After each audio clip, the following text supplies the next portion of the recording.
You know, I was recently thinking about how my privileged, first world, relatively free and somewhat wealthy life must appear to my fellow human beings who might be underprivileged or poor or persecuted. The fact is, if you live in a typical developed or industrialized nation, there's a pretty good chance that you have greater wealth, abundance, and freedom than kings and queens of old would have experienced.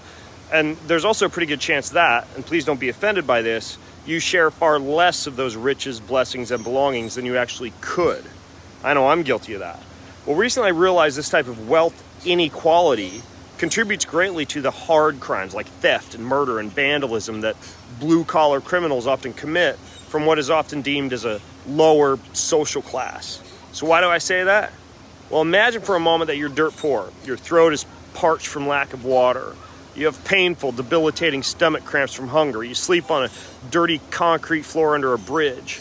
But one day you wander past a television screen in a shop window and you see on the screen a privileged, upper-class, happy, smiling family with their hair all neatly combed, dressed to the nines, and enjoying some lovely feast around a giant dinner table.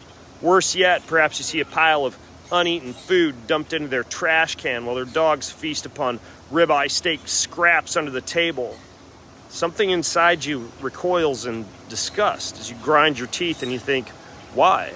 Why can't they share? How could they be so insensitive, so ignorant, so selfish, so evil?